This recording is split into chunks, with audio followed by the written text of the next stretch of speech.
Pendant des années, Parker Schnabel s'est bâti une réputation de jeune prodige minier, capable de transformer des terrains difficiles en or. Il était le mineur qui prenait des risques que les autres évitaient, celui qui poussait constamment de plus grandes opérations, de plus grands objectifs et de plus grandes ambitions.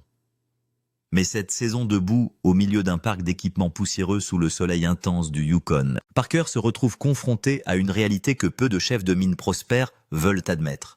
L'or ne sort pas assez vite de terre et pour la première fois depuis longtemps, il a plus besoin de liquidité que de confiance. En face de lui se tient un acheteur potentiel qui tourne lentement autour d'un des tracteurs de Parker. Normalement, Parker est celui qui conclut des accords en position de force négociant de manière agressive parce que le temps joue en son faveur.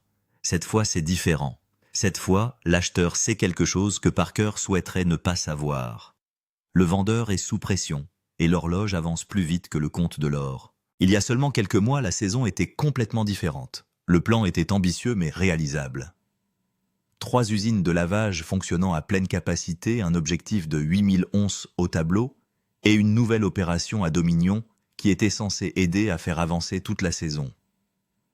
Au lieu de cela, 2 usines de lavage ont déjà été fermées. Les chiffres de production sont en deçà des prévisions avec des marges alarmantes.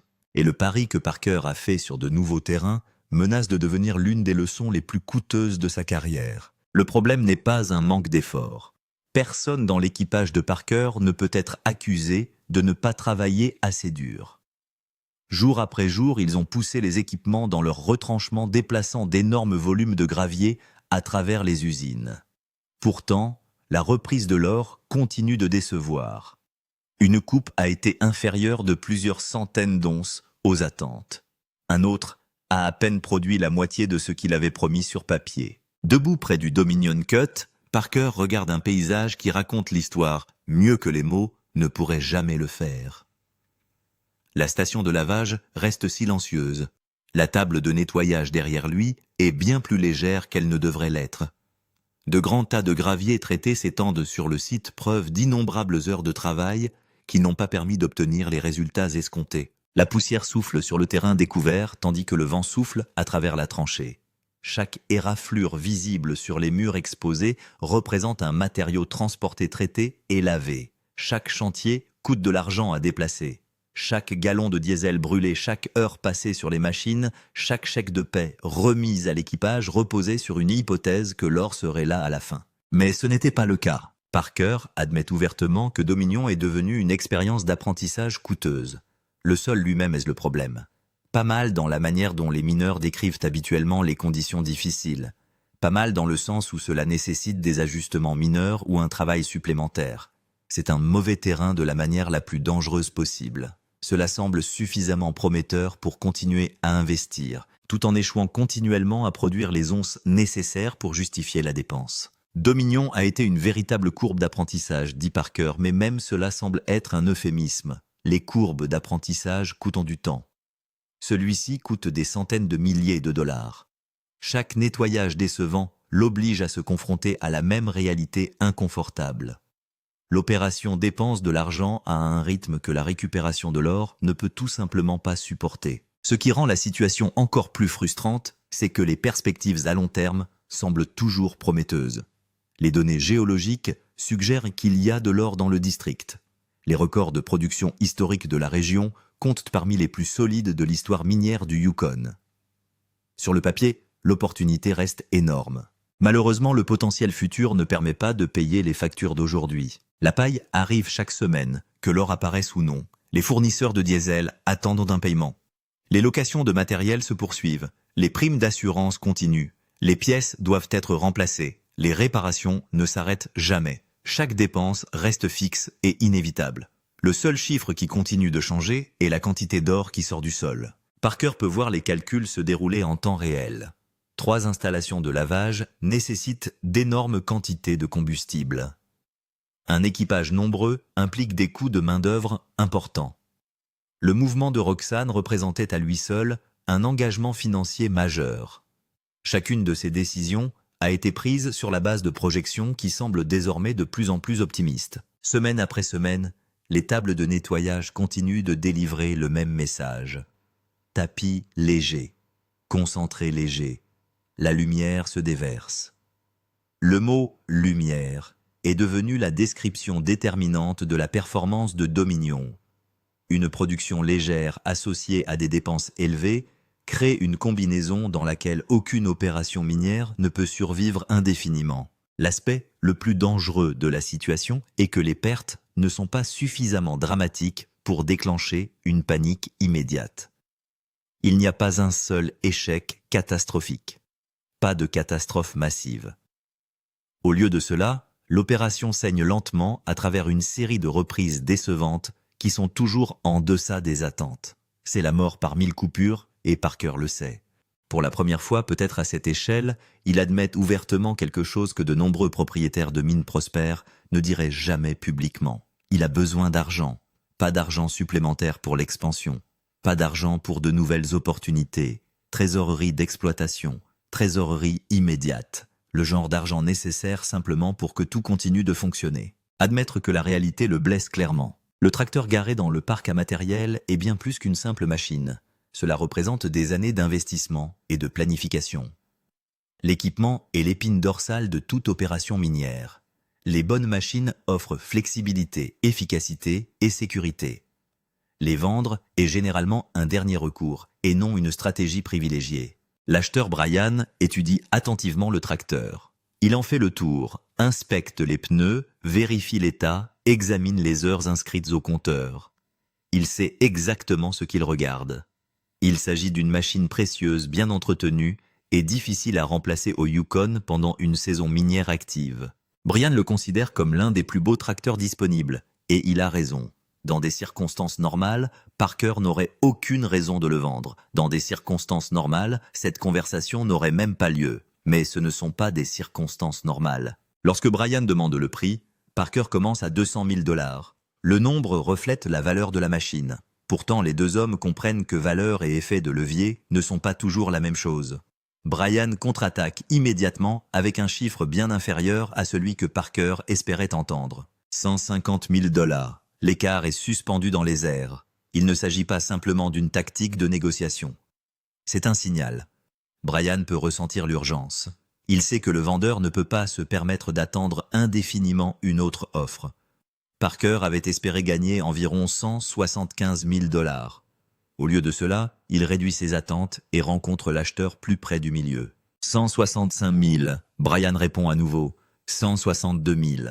Pendant un bref instant, Parker pouvait réagir. Il pourrait négocier plus dur. Il pouvait tenir bon. Dans un an, il le ferait probablement. Au lieu de cela, il dit simplement « oui ». L'acceptation vient vite, presque trop vite. Cela ressemble moins à un accord qu'à un abandon aux circonstances. 38 000 $ de moins que le prix initialement demandé. En termes d'exploitation minière au Yukon, cette différence représente environ 11 onces d'or au prix actuel. 11 onces. Une installation de lavage puissante peut récupérer cette quantité en une bonne journée. 11 onces n'est pas un nombre insignifiant. C'est le genre de montant pour lequel Parker se bat normalement sans hésitation.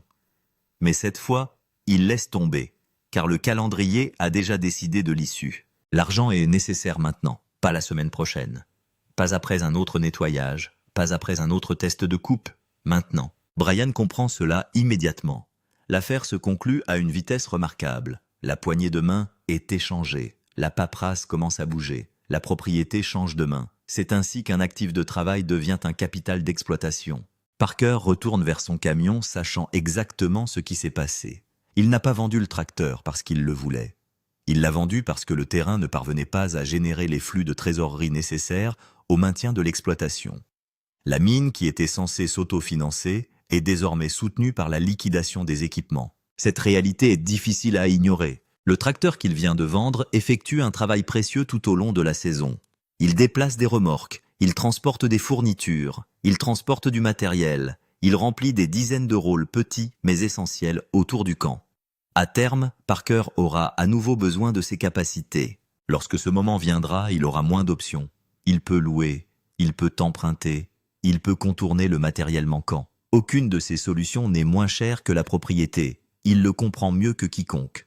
Pourtant, il l'a quand même vendu. Pendant ce temps, ailleurs sur la propriété, un autre pari se dessine. Mitch Blaschke surplombe un paysage rempli de vieux tas de résidus laissés par les mineurs il y a des décennies. Le terrain raconte l'histoire d'opérations antérieures qui ont travaillé la zone et qui ont fini par s'éloigner. Le camp se trouve juste au-delà de la montée. Le bassin s'étend sur d'énormes volumes de gravier qui ont été traités bien avant l'existence des technologies modernes de récupération. Au début des années 1980, les mineurs travaillaient ce terrain avec des équipements beaucoup plus primitifs. Leur lavoir était basique, leur système de récupération était inefficace, leur compréhension de la capture de l'or fin était limitée par rapport aux normes actuelles. Ces mineurs pensaient avoir pris tout ce qui valait la peine d'être pris. Parker parie qu'ils avaient tort. Sa théorie est simple mais risquée. Si les opérations plus anciennes ne parvenaient pas à récupérer efficacement l'or fin des quantités importantes, pourraient encore rester piégées dans les résidus rejetés. Les usines modernes équipées de meilleurs systèmes de récupération pourraient potentiellement extraire des onces que les générations précédentes ont laissées derrière elles sans le savoir. Il s'agit d'une stratégie aussi ancienne que l'exploitation des placés elles-mêmes. Retravailler les restes, trouver de la valeur là où d'autres ont abandonné. Parfois, l'approche génère des rendements remarquables. Parfois, cela devient une autre leçon coûteuse. Dans des circonstances normales, ce serait un risque calculé. À l'heure actuelle, c'est quelque chose de bien plus dangereux. Parce que Parker fait ce pari exactement au moment où son opération peut le moins se permettre une nouvelle erreur. Les réserves de liquidité diminuent. La pression augmente. La saison entre dans sa dernière ligne droite. Et quelque part dans ces tas de graviers oubliés se trouve peut-être l'or qui sauve tout, ou le pari final qui pousse une saison déjà difficile encore plus près du bord. Ces résidus constituent l'une des meilleures options s'ils contiennent de l'or. Et nous, vous savez, avons désespérément besoin de maintenir l'usine en marche, et espérons-le de produire quelque chose qui contient de l'or décent. Mitch l'expose. Ils ne peuvent pas s'engager à exploiter la totalité du tas. Quelqu'un d'autre est déjà venu ici. Ce sont leurs restes. Ils ont besoin de savoir où Roxane ira ensuite, ce qui signifie savoir où la prochaine grande usine passera ses semaines de fonctionnement. 2 semaines sur le mauvais terrain coûtent à Parker du carburant de la masse salariale, et le seul bien dont il dispose moins que l'argent, le temps. Le plan est d'apporter une mini-houe et un petit trommel d'essai, une usine plus petite qui peut analyser un échantillon des résidus et leur dire en dollars par mètre si le sol restant vaut un engagement total. Tyson va venir avec notre petit trommel d'essai et nous allons faire des tests, voir s'il y a de l'or dedans. Toute la question, dit Mitch, est de savoir quelle quantité d'or les premiers mineurs ont obtenu, quelle quantité ils ont retiré et quelle quantité ils ont laissé derrière eux. Personne ne le sait. Personne ne peut le savoir sans tester. Le test ne concerne pas seulement l'or. Le test consiste à savoir si Parker peut maintenir Roxane en marche pendant la seconde moitié de la saison. Si les résidus reviennent chauds, Roxane bouge et recommence à produire. S'ils reviennent, Roxane s'assoit et la seule usine qui gagne de l'argent grâce aux allégations de Parker est Big Red. Le test est 3 mètres. Le test commence petit. 3 mètres de matériaux. Une pelle pleine à la fois alimentait une petite usine qui semble presque risible à côté de l'équipement géant que Parker a garé sur les plus grosses coupes. Différents matériaux provenant de différentes parties de la pile de résidus circulent séparément, de sorte que le nettoyage leur indique quelles sections du sol valent la peine d'être explorées et lesquelles ne le sont pas. L'équipe parcourt les chantiers, puis ferme l'usine pour le nettoyage, sort les tapis les concentrés et mesure les chiffres. Pour que l'engagement le plus important fonctionne, le calcul doit revenir à 1 gramme d'or par mètre au minimum. Rien de moins, et les résidus ne valent pas la peine d'être exploités avec une usine de lavage grandeur nature. Le carburant à lui seul ronge la marge. Le travail mange ce qui reste. Parker a fait le calcul dans sa tête 100 de fois au moment où le dernier saut entre. C'est le dernier, dit-il. C'est là qu'ils trouvent que la confiance nécessaire pour s'engager, ou bien ils ne le font pas. Ils le cadrent de la manière dont il a appris à cadrer ces moments. Ils vont le faire panoramiquer. Ils l'exposeront. Ils verront ce qu'il y a dedans. Peut-être qu'ils obtiennent de la confiance, peut-être pas. Il ne le sait pas. Parker a fait le test des résidus sur 3 mètres, livré au-dessus ou en dessous d'1 gramme par mètre. Le chapitre s'est construit autour de cette question, et les images sources peuvent ou non montrer la réponse devant la caméra. Si le résultat a été affiché, le battement final de ce chapitre est le chiffre en grammes par mètre et l'appel de Parker pour savoir si Roxane se déplacera vers les résidus. Si le résultat n'a pas été affiché, ce chapitre se termine ici avec la question toujours ouverte. 20 acres exploités. Parker se tient au bord d'un trou dans le sol que son équipe a creusé au fil des mois. 20 acres, la coupe longue. Extrait de haut en bas. Chaque cours traverse l'usine. C'est un sacré bon sentiment, dit-il. Il regarde la coupure, les murs, le sol, l'ampleur de ce qu'ils ont fait disparaître. C'est fou de s'asseoir là et de regarder sa taille. Le nombre d'heures consacrées à sa réalisation.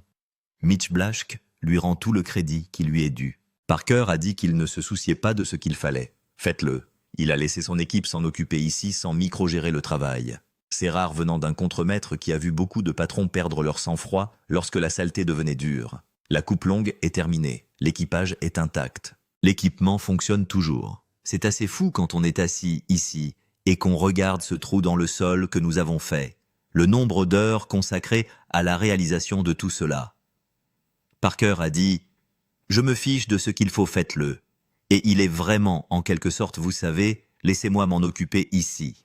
La saison n'est pas encore terminée, mais le montage long est terminé. La coupe longue est terminée. C'est là le problème. La saison n'est pas terminée et l'achèvement de la longue coupe signifie qu'une autre usine de lavage est désormais inactive, sans aucun endroit évident où aller ensuite. La grande question, dit Parker à voix haute, est de savoir où ils emmèneront Roxane à partir d'ici. Il regarde la réponse qu'il ne veut pas admettre. Ils peuvent se retrouver avec de sérieux temps d'arrêt. Un équipement qui ne bouge pas, ne paie pas. Une station de lavage est construite pour fonctionner. Chaque jour où Roxane reste assise sans terre à mâcher, c'est un jour où Parker paie pour un actif qui ne génère rien. Les frais de location s'accumulent. Les fenêtres de maintenance sont planifiées. L'équipe qui lui est assignée trouve du travail dans une autre usine ou reste là. Rien de tout cela ne produit des onces. Rien de tout cela ne met quoi que ce soit sur la table de nettoyage. Parker n'a plus qu'une seule usine qui gagne de l'argent. Les 2 usines à l'arrêt lui coûtent par jour autant que celles qui fonctionnent encore. Big Red n'arrive pas à suivre. 3 lavoirs ont démarré cette saison. La coupe longue est terminée. Le soufre, c'est fini. Cela laisse une usine toujours en activité. Dans le dernier morceau de terrain découvert, le pont a été coupé. Big Red, le seul faiseur d'argent qui reste à Parker. Et Big Red n'y parvient pas. Les nettoyages racontent la même histoire depuis des semaines. Moins de 100 onces. Devrions-nous jeter de l'or sur la balance et voir ce que nous obtenons? Ouais, commence par un petit Big Red un peu fidèle. Va-t-elle maintenir ces 3 chiffres? Tyson compte l'or à voix haute alors qu'il atterrit sur la balance. Les chiffres grimpent par incréments lents qui semblent presque répétés maintenant. 5, 15, 30, 45, 60. La pause avant de dépasser les 100 devient un rituel. Il y en a 100. Il y en a 105. Il y en a 111. Assez cohérent. Assez toujours pauvre. 100 oncés par semaine représentent environ 350 000 $ au prix actuel du Yukon, contre une opération à coût fixe qui nécessite plus. Du diesel pour Big Red, des salaires pour l'équipage, qui le fait fonctionner, du carburant pour les chargeurs qui l'alimentent des pièces en cas de panne. Le calcul sur une seule usine, couvrant une structure de coût de 3 usines, n'a qu'un seul résultat, et la table de nettoyage l'affiche tous les vendredis. 400 onces par mois en provenance de Big Red contre un écart restant de 3000. L'arithmétique ne se termine pas. Il n'existe pas de version d'octobre où la coupure du pont à elle seule répond aux besoins de la saison. Les autres usines pourraient revenir en service si Parker trouvait le bon terrain pour les installer. C'est l'espoir tacite derrière le Trommel test, derrière l'enquête sur ce que Roxane pourrait faire au lieu de rester assise. Mais chaque option coûte de l'argent au départ. Et l'argent d'avance est exactement ce que cette saison a cessé de produire. Le test des résidus doit revenir chaud. Le pont coupé doit être trop performant, ou les deux. Ou bien la saison se termine là où les chiffres le disent. Big Red courte tous les jours où elle le peut. Le passage du pont est exploité à chaque mètre que les chargeuses peuvent tirer. Le manque à gagner n'est pas un problème d'effort. C'est un problème de terrain. La coupe du pont contient de l'or. Big Red le prouve tous les vendredis. Mais il n'a pas la note dont Parker a besoin pour combler l'écart. 100 onces par semaine, c'est ce que donne le sol. L'équipage ne peut pas évoquer davantage de gravier qui n'en contient pas. Chaque godet chargeur, chaque quart de travail, chaque passage dans l'écluse produit exactement ce que le gravier permet et pas plus. C'est le calcul de l'exploitation des placés au mauvais bout d'une longue saison. Le soufre n'est pas à la hauteur. La conversation sur le soufre est plus difficile pour Parker que celle sur les tracteurs. Lorsqu'il a adhéré à l'exploitation de Sulphur Creek, le discours était simple. Récupérez rapidement 1000 onces, faites le nettoyage, utilisez l'argent pour financer le reste de la saison. C'était censé être le jeu sûr dans une année bâtie sur de plus gros paris. Le nettoyage final s'effectue à Big Bob, l'usine de lavage affectée au soufre. Les onces augmentent sur la balance. 5, 10, 20, 30, 60, 60, 10, 80, 100, 120, 150, 100, 60, 180. Le total s'établit à environ 750 onces, soit environ 2,5 millions de dollars au prix actuel. 750 contre 1250 onces de manque, soit environ 875 000 dollars sur lesquels Parker comptait et n'a pas obtenu. Dean essaie le ton doux. Au départ, vous en vouliez 1000, c'est assez proche. Il n'est pas très loin. Le vendeur demande si Parker doit être satisfait de l'achat. Parker dit non. Le vendeur sourit, maintient son sourire un peu trop longtemps. Parker dit encore non. Il dit qu'il apprécie vraiment ce qui a été fait là-bas, mais cela a été une bataille. Le vendeur regarde la table. Parker regarde le vendeur. La phrase sur la bataille est la chose la plus proche que Parker va lui donner en guise de remerciement, et ils le savent tous les deux. Parker se détourne de la table. La conversation ne continue pas. Il a dépensé l'argent, il a envoyé une station de lavage, il a engagé son équipage, il a pris le risque. L'or n'était pas là dans le volume promis par le pitch et la caméra a filmé le moment où les mathématiques ont cessé de faire semblant d'être proches. L'achat était censé financer le reste de la saison.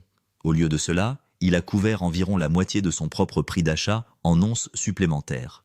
Et Parker est de retour dans le même trou qui l'a poussé à faire l'achat en premier lieu, une saison qui coûte plus cher à gérer qu'elle ne produit. Si vous voulez voir comment les 4 prochaines semaines se dérouleront, si Big Red tiendra le coup, si le test des résidus sera payant, si les totaux de nettoyage finaux combleront l'écart, abonnez-vous à la chaîne et appuyez sur la cloche pour que la prochaine vidéo de nettoyage tombe devant vous au moment où elle atterrit.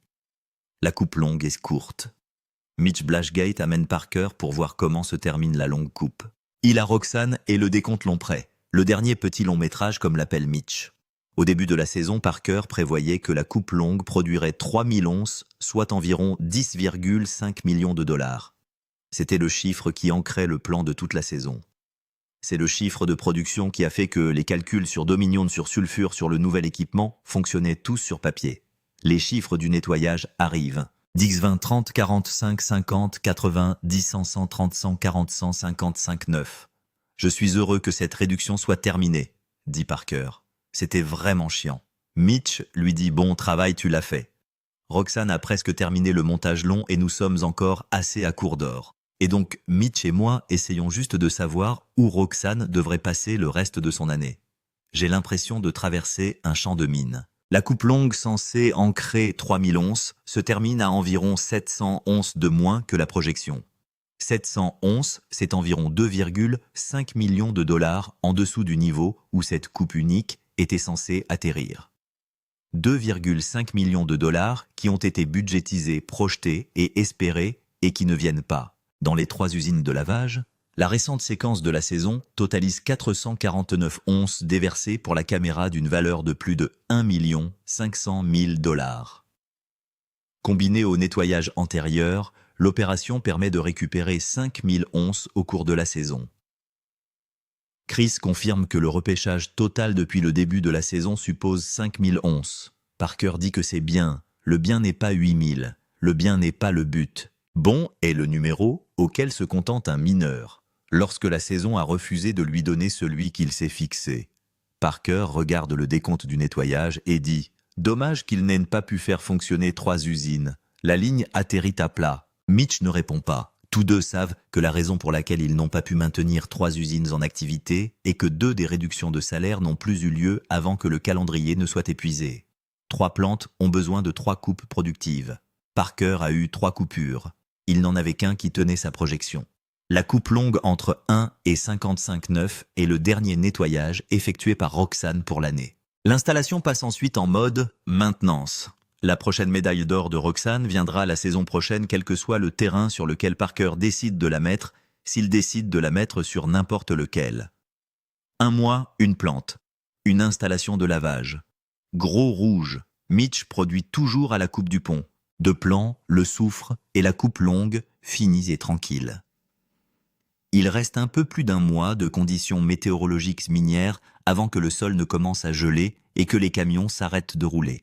8000 onces sont toujours d'actualité comme objectif officiel. Il y a 5000 onces dans le coffre-fort. 3000 onces de trous, soit environ 10,5 millions de dollars pour une usine de lavage produisant moins de 100 onces par semaine sur le terrain. Ce qui n'a surpris personne dans un sens ou dans l'autre depuis longtemps. Même lors d'un mois parfait, un gros rouge qui coule à fond sans une seule panne amène Parker à des centaines d'onces de moins que les 8000 promis. Le déficit est en train de se produire. Cela se produit dans les nettoyages qui se succèdent semaine après semaine, dans les conversations sur ce qu'il faut faire des usines inutilisées, dans les réunions stratégiques sur le flanc d'une colline, où le plan implique de tester les restes de quelqu'un d'autre d'il y a 40 ans, parce qu'il n'y a pas de meilleur terrain sur lequel s'engager maintenant. Les 4 prochaines semaines vont déterminer si cette saison restera dans les mémoires, comme un revers dont Parker a tiré les leçons, ou si les pertes s'accumulent dans quelque chose qui oblige à repenser véritablement la façon dont l'opération est structurée pour l'année prochaine. Les décisions qu'il prend actuellement au sujet de Roxane, des résidus de l'opportunité de s'engager dans une nouvelle coupe, feront la différence entre revenir au printemps prochain avec des options et revenir le printemps prochain en essayant de reconstruire à partir de zéro. Le calendrier est la contrainte la plus serrée. Au Yukon, la saison minière se termine lorsque le sol gèle, et le sol gèle selon son propre horaire, quelle que soit la durée des tables de nettoyage. Le gel dans le gravier transforme l'exploitation des installations de lavage en une lutte contre la glace. Les coûts du diesel grimpent, la production chute. Début novembre, la plupart des opérations avaient été fermées pour l'année. Parker a des semaines, et non des mois, pour prendre toutes les mesures qui sont encore possibles. Écluser et gaspiller. Parker se tient au bord du pont. Des graviers et des déchets s'étendent devant lui. Les résultats de sa propre saison se présentaient comme un record de chaque chantier qui n'avait pas payé. Cela ne fait pas du bien, dit-il. Ils sont courts. Ils apprennent. Ouais, il manque beaucoup d'onces. Nous voici en fin de saison gravier, éclusés et déchets. Cela ne fait pas du bien, mais nous apprenons. Dominion lui enseigne une leçon qu'il paye en argent réel, en vente d'équipements réels, en nettoyage réel, qui ont refusé de fournir les chiffres dont une saison a besoin pour être une victoire. Il reste au bord de la coupure. La radio est dans sa main. Big Red court toujours derrière lui. Mitch Blaschke est à 2 coupures et travaille sur le problème suivant. L'objectif de 8000 onces n'est plus atteint. La promesse de la saison, à savoir que 3 usines fonctionneraient sans pollution, n'est plus possible. Le récit de Dominion en tant que prochain grand montage est en attente. Le terrain de Sulphur Creek a été exposé comme étant une demi-livraison. Le tracteur qu'il a vendu pour 162 $ est désormais la machine de quelqu'un d'autre. Et Parker Schnabel, le plus jeune patron minier du Yukon, clôture une année où la seule chose que le sol lui a apportée en abondance a été la leçon que leur futur ne paie pas les factures de cette semaine. L'équipage est toujours payé. La dernière coupe est toujours en cours. Les chiffres sont encore en cours de comptage. La saison n'est pas terminée. Il vient juste d'arrêter de prétendre être celui prévu par Parker. Big Red rugit en arrière-plan du plan. Le convoyeur bouge. L'eau s'écoule par l'écluse. Quelque part dans le gravier qui coule sur ces tapis, des onces d'or sont capturées comme elles l'ont été depuis des semaines. Plus lent que ce dont Parker avait besoin, plus rapide que zéro, sur une usine à laquelle il a maintenant été demandé de transporter seul tout le poids d'une cible de 8000 onces. La question à laquelle le prochain chapitre doit répondre est de savoir si Parker reviendra à Dominion l'année prochaine et se battra sur ce terrain jusqu'à ce que cela paie, ou si les pertes le forceront à abandonner un jeu qu'il ne peut plus se permettre de jouer. Les totaux de nettoyage sont sur le point d'être finalisés. Le verdict de Dominion est dans quelques jours. La seule question qui reste est de savoir si Big Red pourra récupérer ne serait-ce que 1000 onces dans la dernière ligne droite, ou si la saison se terminera exactement là où les chiffres le disent. Abonnez-vous et appuyez sur la cloche pour que la réponse atterrisse devant vous dès qu'elle tombe.